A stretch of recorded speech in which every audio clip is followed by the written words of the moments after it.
lecture till Darren tells me to shut up. Not now, Darren, not now. Let me get my glasses on and I'll see what we're doing tonight. No, it won't. Fell on the floor. I can see it down there probably all right. We're going to begin a series of classes today, and by the way, in case somebody wants to volunteer to do it, next week is open. Walker raised his hand. We have a volunteer. I did? Yeah, I did too. I said that. He did this, and then he scratched his head. I don't know. But our series is going to be on unlikely warriors. We spent some time looking at the enemies of God that we're going to face. Now we're going to be looking at people that are kind of just like us. Some of them are involved in different kinds of things, like the one we're going to look at this evening. But we're going to be able to look at their lives and see how they made it through to be faithful to God, no matter what might have faced them, or no matter what kind of lifestyle they were living before that they came to acknowledge God. The unlikely warrior we want to look at this evening is Rehab. Who would have ever thought that Rehab would have been in the genealogy of Christ? Anyway, a few definitions first of all. What is an unlikely warrior? You look up the word unlikely, and both of these are from Webster's 1828 dictionary. Unlikely means improbably, such as cannot be reasonably expected. An unlikely event. The thing he mentioned is very unlikely is the example that they give. And then you look at the word warrior. In a general sense, he says a soldier, a man engaged in military life. Emphatically, a brave man or a good soldier. So we're looking at someone who is basically very unlikely or improbable that they would have ever been a soldier for God. Rehab is one of those individuals. Rehab is one of those individuals. We want to first ask the question, though, who was Rehab? We're introduced to Rehab in Joshua chapter 2. And we're going to spend a lot of our time tonight in Joshua chapter 2. Chapter 2, verse 1. Says, And Joshua the son of Nun sent out of Shittim 2 men to spy secretly, saying, Go view the land, even Jericho. And they went and came into an harlot's house named Rehab and lodged there. All right, Rahab was a harlot.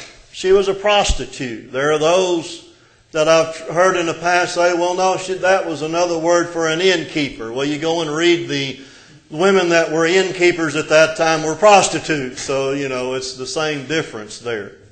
But she was a prostitute. Whenever you look up the word harlot there, and this actually comes from 2 Hebrew words. One is Isha, which means woman, and the other is Zana, which means to commit fornication. So in other words, she's a harlot. So that's what Rehab was. The 2 spies came to Rahab's house. They may have done that to kind of not draw suspicion, because 2 men going to a harlot's house would probably not be anything that was not common there in a city that worshipped a pagan god. So this is probably something they would not have drawn a lot of suspicion to. But we will find also that the people knew that they came in to the city. All right, when we look at verses 2 through 7, we'll see that she was not only a harlot, she was a liar. Verse 2 says, It was told the king of Jericho, saying, Behold, there came men in thither tonight of the children of Israel to search out the country. So they knew that the 2 spies were there. They knew that they had come from the children of Israel. Verse 3. And the king of Jericho sent unto Rahab, saying, Bring forth the men that are come to thee, which are entered into thine house, for they be come to search out all the country. Did they know where the men went? They did. They knew exactly where they went. And they knew the reason that they were there for, was to spy out the land. All right, verse 4. And the women took the 2 men and hid them, and said thus, There came unto me men, but I wist not whence they were. I didn't know where they went. Right there she lied. There are going to be those, and we're going to look at it momentarily, there are going to be those that say that Rahab was condoned for lying in this instance because she protected the spies, but that's not the case. And again, we'll look at that in a little bit. But they try to use this as an event where they say that this proves that God accepts situation ethics. And that's not the case. But anyway, she lied. Now, verse 5.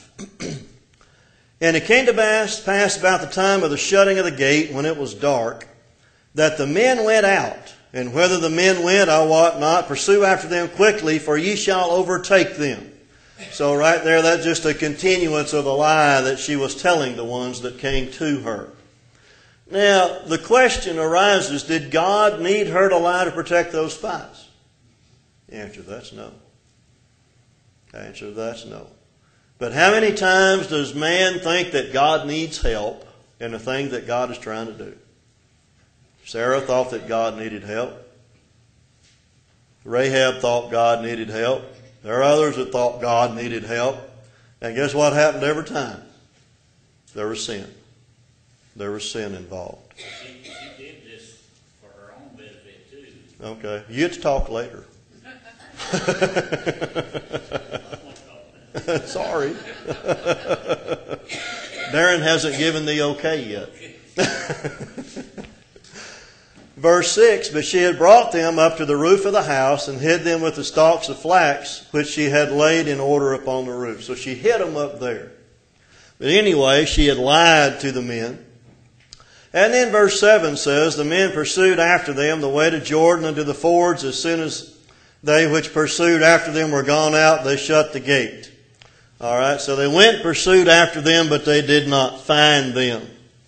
All right, going back to Rahab being commended for her actions, the question is, did God commend all of her actions? The answer to that is no. But we do find her in the book of Hebrews chapter 11. There in those that are given as the faithful. Hebrews chapter 11 verse 31. Hebrews 11:31 says, by faith the harlot Rahab perished not with them that believed not, when she had received the spies with peace. It didn't say that when she lied that she was condoned for that. It just she there received the spies with peace. And then also over in James chapter 2 verse 25. James 2:25. Says, likewise also was not Rahab the harlot justified by works when she received the messengers and had sent them out another way. So again, God did not need Rahab to lie to protect those two spies. Rahab thought maybe, or again like Bob was saying out of turn, that she did this on her own benefit as well, and we'll see that just in a minute. But God didn't need her to keep the spies safe. God never approved of her lying. He never approved of her prostitution. What He compliments for is for her faith and trust in Him. That's what she's complimented for. All right, now we'll ask the question, why did Rahab do what she did? Well, she had faith in the God of the Israelites. And this is verses 8 through 11 there of Joshua chapter 2. It says, and before they were laid down, she came up unto them upon the roof, and she said unto the men, notice this statement, I know that the Lord hath given you the land. She wasn't even questioning it, was she? She goes, I know that God has given you this land. Continues to say, and that your terror is fallen upon us, and that all the inhabitants of the land faint because of you. She had more faith in the God of Israel than Israel had. How long had it been since the Israelites had crossed the Red Sea? 40 years. All right. Verse 10 says, we have heard how the Lord dried up the water of the Red Sea for you when you came out of Egypt. 40 years earlier. What did the spies do that went up into the land 40 years earlier? We can't take it. We can't take it. I want to go to, where do I want to go to? Exodus chapter 15. Go ahead and keep your marker here in Joshua again. We go to Exodus chapter 15, verses 14 through 16. This is right after they had passed over the Red Sea. This is the song of Moses and the people. The children of Israel sang this song after they had crossed over the Red Sea. Exodus 15, 14 to 16. This is just part of it. It says, "The people shall hear and be afraid. Sorrow shall take hold on the inhabitants of Palestina. When the dukes of Edom shall be amazed, the mighty men of Moab, trembling shall take hold upon them. All the inhabitants of Canaan shall melt away. Fear and dread shall fall upon them. By the greatness of thine arm they shall be still as stone. Till thy people pass over, O Lord, till thy people, or the people pass over which thou hast purchased." Right there they were singing a song very confident. But then again later on they were not so confident. Go to Deuteronomy chapter 2, verse 25. Deuteronomy chapter 2, verse 25.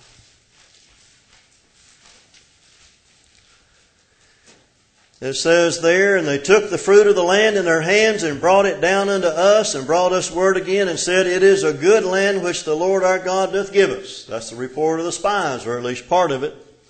And then we look at chapter 11 of Deuteronomy, verse 25. Deuteronomy 11:25.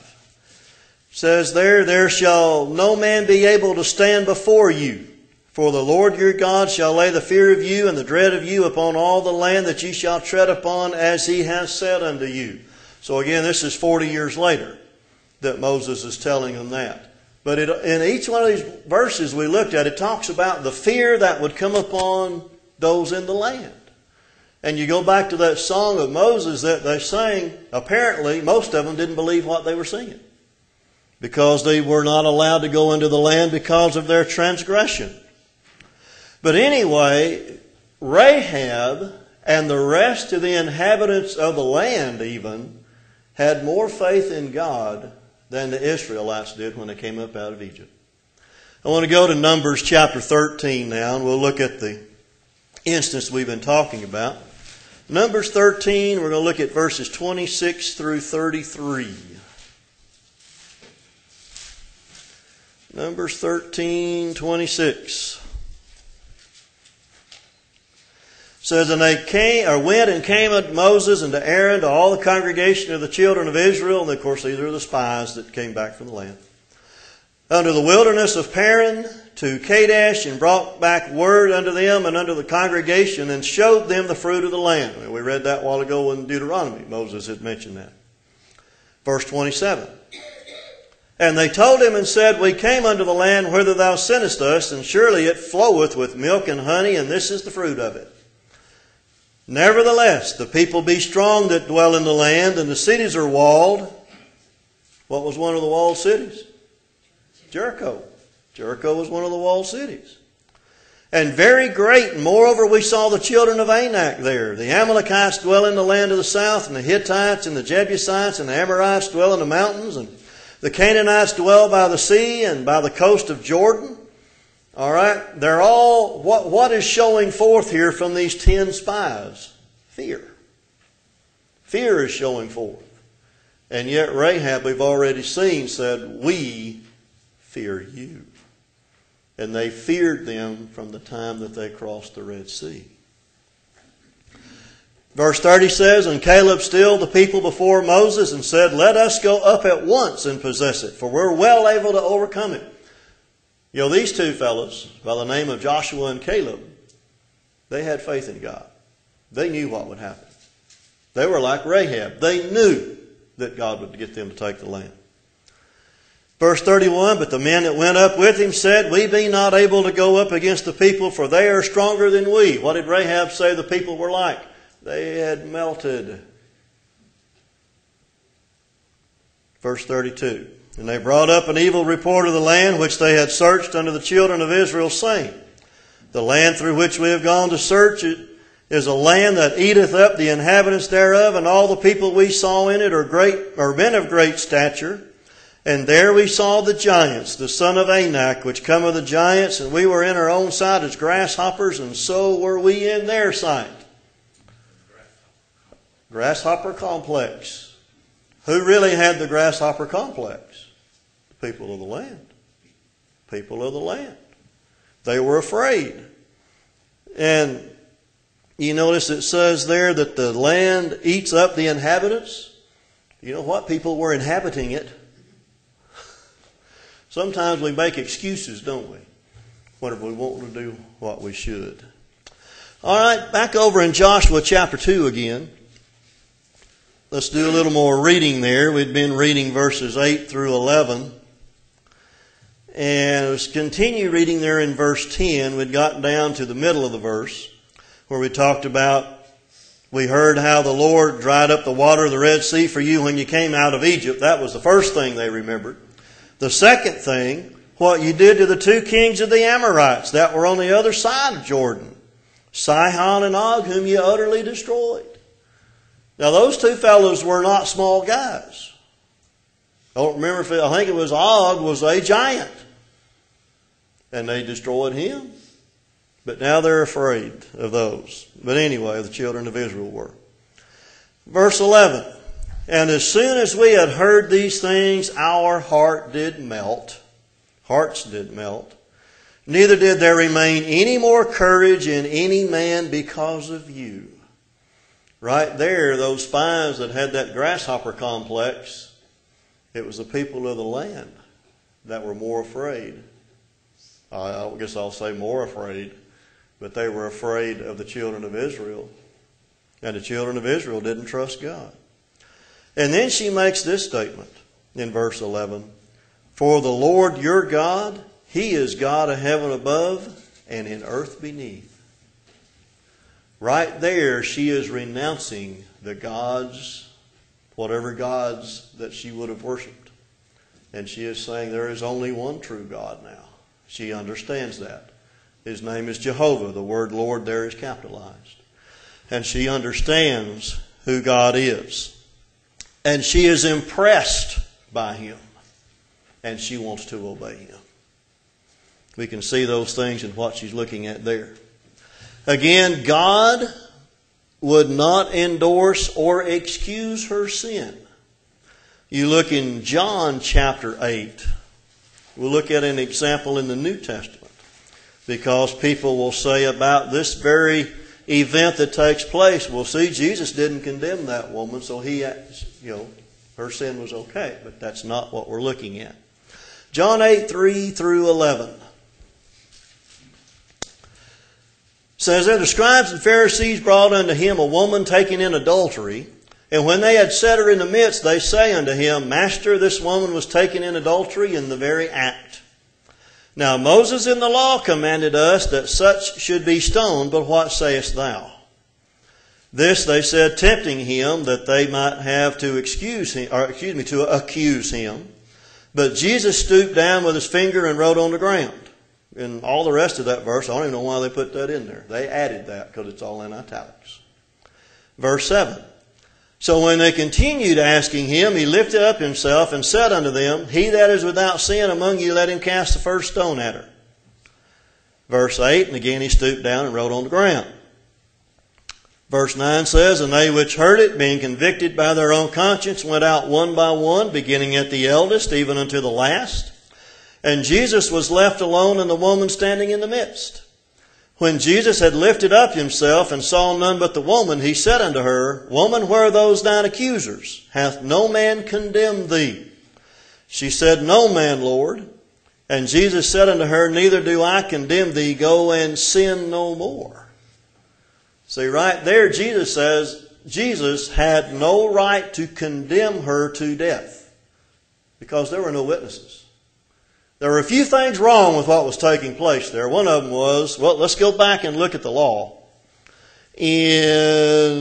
Find where I'm at here. Deuteronomy 17:6.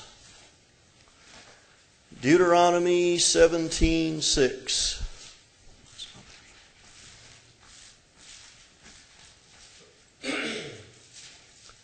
That verse reads, at the mouth of 2 or 3 witnesses shall he that is worthy of death be put to death. But at the mouth of 1 witness he shall not be put to death. There were no witnesses, so she couldn't be put to death. And then look at Deuteronomy 22:22. Deuteronomy 22:22 says, if a man be found lying with a woman married to an husband, then they shall both of them die, both the man that lay with the woman and the woman, so thou shalt put away evil from among Israel. Who was missing there in John 8? The man. They didn't bring the man, just the woman. Right. So, that's just another instance that we look at. They try to excuse people's sin. What did Jesus tell her? Go and sin no more. So he knew she'd sinned. But then again, now Rahab is spotlighted for her faith and works. Now let's go to Joshua chapter 2. Went the wrong direction. Joshua chapter 2, verses 12 and 13, we see the request that Rahab made. She says, now therefore I pray you, swear unto me by the Lord, since I have showed you kindness, that you will also show kindness unto my father's house, and give me a true token. And that you will save alive my father and my mother and my brethren and my sisters and all they have, and deliver our lives from death. That was the request. I have treated you right. You treat me right. Okay? So you just treat me right there. Well, they were willing to do that, but there were stipulations. There were stipulations that she had to follow in order for them to be saved alive. Beginning there in verse 14. And the men answered her, our life for yours, if you utter not this our business. Don't be talking about what's going on, first thing. And it shall be when the Lord hath given us the land. See, right there, they knew that God was giving them the land. That we will deal kindly and truly with thee. Then she let them down by a cord, rope type thing, through the window, for her house was upon the town wall, and she dwelt upon the wall. And she said unto them, get you to the mountain, lest the pursuers meet you, and hide yourselves there 3 days, until the pursuers be returned, and afterward you may go your way. Verse 17, we're going to see another stipulation down through here. Excuse me. And the men said unto her, we will be blameless of this thine oath which thou hast made us swear. Behold, when we come into the land, thou shalt bind this line of scarlet thread. Again, that's the cord, that's the rope. It was red. In the window which thou didst let us down by, and thou shalt bring thy father and thy mother and thy brethren and all thy father's household home unto thee. And it shall be that whosoever shall go out of the doors of thine house into the street, his blood shall be upon his head, and we will be guiltless. And whosoever shall be with thee in the house, his blood shall be on our head, if any hand be upon him. And in verse 20, and if thou utter this our business, then we will be quit of thine oath, which thou hast made us swear. So there were consequences that she had to follow. So those were the stipulations for her family's salvation. Now we'll see the results of her faithfulness in verses 22 through 25. Well, let's go ahead and read verse 21. Don't need to skip it. Through verse 24. And she said, according to your words, so be it. And she sent them away, and they departed, and she bound the scarlet line in the window. And they came to the mountain, abode there 3 days, till the pursuers were returned, and the pursuers sought them not throughout all the way, but found them not. And then verse 23 says, so the 2 men returned and descended from the mountain, passed over, and came to Joshua the son of Nun, and told him all things that befell them. So he told them all about what had just taken place. Now over in Joshua chapter 6, verses 22 through 25, we see the result. But Joshua, this is after the walls of Jericho had fallen. Now wait a minute, did all the walls of Jericho fall? They couldn't have. Why? Because Rahab's house was on the wall. At least one section of that wall didn't fall. All right, verse 22. Joshua 6. But Joshua said unto the two men that had spied out the country, Go into the harlot's house, and bring out thence the woman, and all that she hath, as ye swear unto her.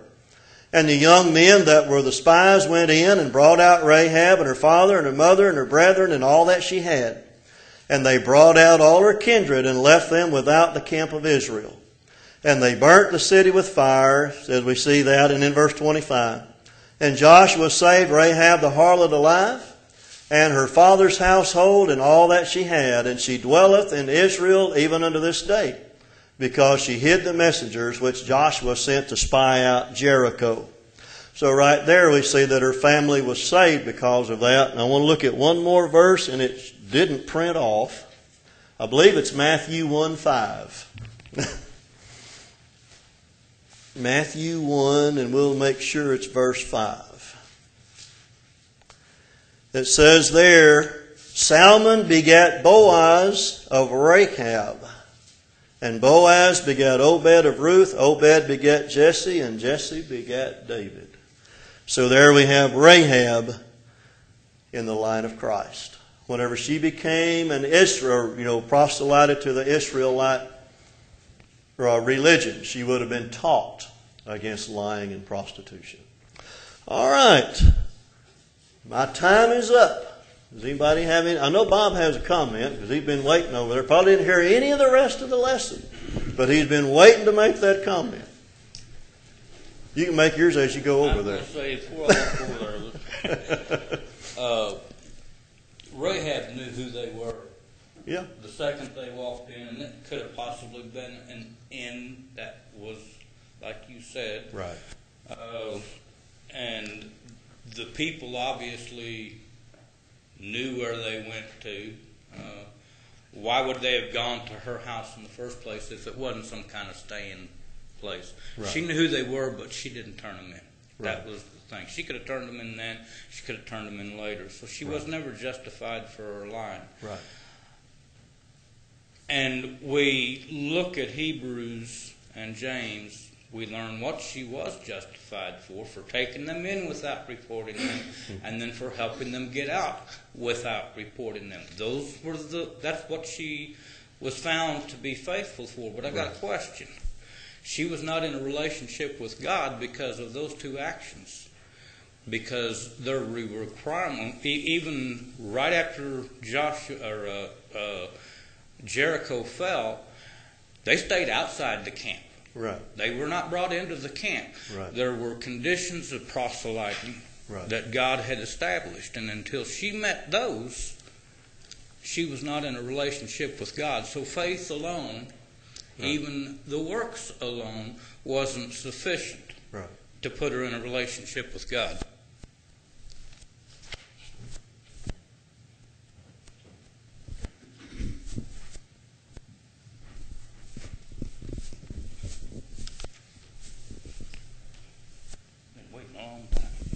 About forgot what I was going to say. The New Testament says that God winked at the sins of the people in the Old Testament, so he didn't approve of her lying. But sometimes God uses evil people or bad things to accomplish His purposes. Right. Not that he condones those things, but He turns them into His good. Right. Kind of like Babylon taking over Israel. Yeah. Judah. Salmon was her husband, and he was a prince of Israel. And if you study back there, that the law was that a prince of Israel could not marry a harlot, yet he did. Well, she would have repented of that, so she wouldn't have still been a harlot, but she had been a harlot in the past, apparently. Well, but not a harlot in the nation of Israel. Maybe that had something to do with it. I don't know. I don't know. There's a lot of little tidbits about all of that to me. You can ask someday and find out if it's still really, you want to know. Anybody else? Jeff has something, Mike? I don't think God uses evil to accomplish, but He will turn the consequences of evil to His purpose. Okay. I was going to say the hearts of the inhabitants, like she said, melted. The people in Jericho there, they stayed in their walled cities. They didn't go out to fight Israel. Ai, the next town, after they saw the small victory because of Achan's sin, they came out, to pursue after Israel. But Jericho, they were in their walled cities. And if Israel had only obeyed God and not accepted the messengers that came later, said that they was from a far place and stuff, if they had obeyed God and driven out, all the inhabitants, they wouldn't have had the problems with the Philistines and stuff like that. They would have been actually, they would all been gone. We're next. We're leaving. So they would have all been gone. The Gibeonites are who you were thinking about. The Gibeonites. Yeah, like I said, their hearts were, like I said, melted. They would have, hey, we're next. We're going. See you later. Here's the house. Yeah. But the Israelites. Do you have something too, Cecil? Okay. The problem the Israelites had, the Gibeonites or whatever they were, was they didn't consult God. Right. They took their own counsel instead of counseling with God. That's why they lost at Ai too. Right. If they'd have asked God, then God would have told them there's sin in the camp. You need to get it out before you go on. The end of the book tells the story there. In those days there was no king in Israel, and every man did that which was right. That was in the day of the eyes. Judges. Yeah, that was in Judges. It didn't change much after they had a king. That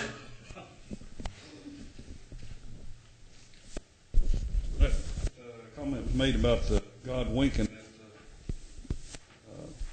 the sins or whatever it was, that wasn't, I don't think that was entirely correct. He winked at the idea that they had multiple wives.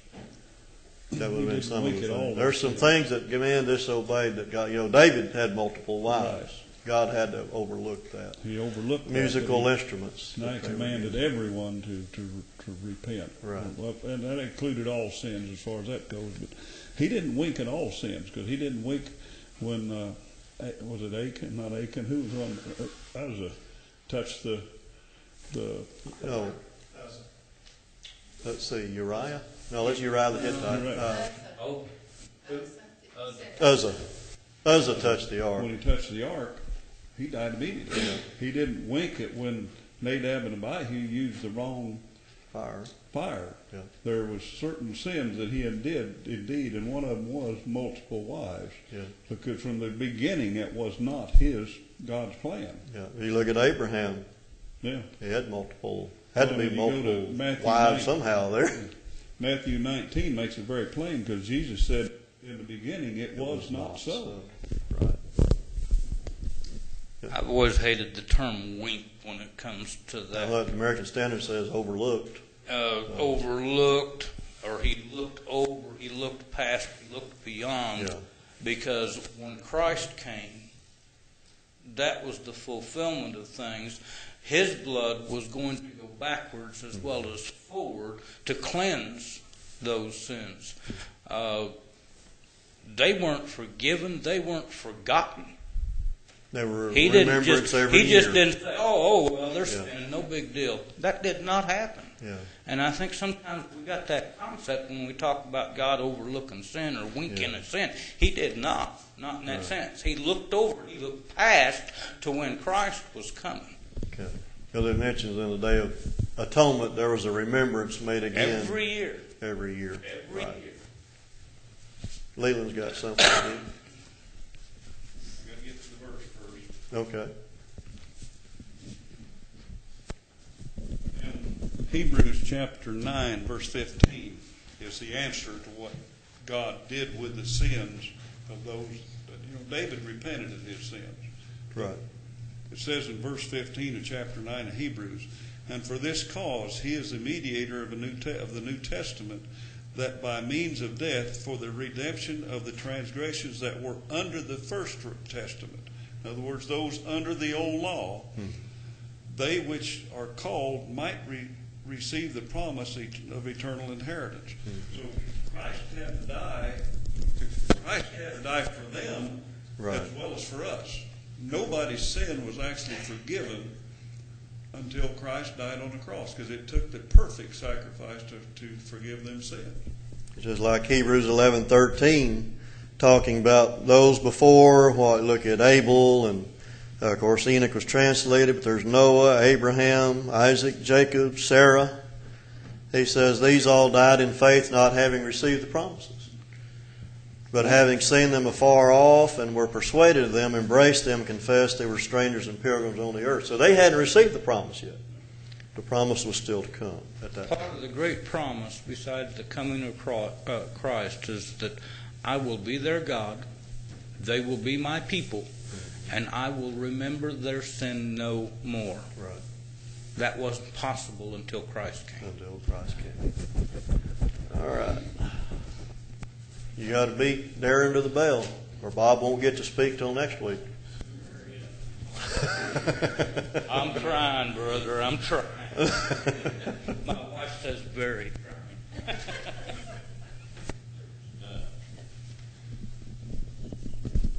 The New Testament says that they didn't know sin until the law came into effect. So right. How would he take care of those sins before the law? It's after the law and after Christ that all of them were Well, he's forgiven. talking about the age of accountability there. Yeah. There's always been law for man. Yeah. Patriarchal law, right. Yeah. All right, Darren rung the bell and is threatening to kill me, so I guess I better... Oh, wait a minute, Darren's not even there. I better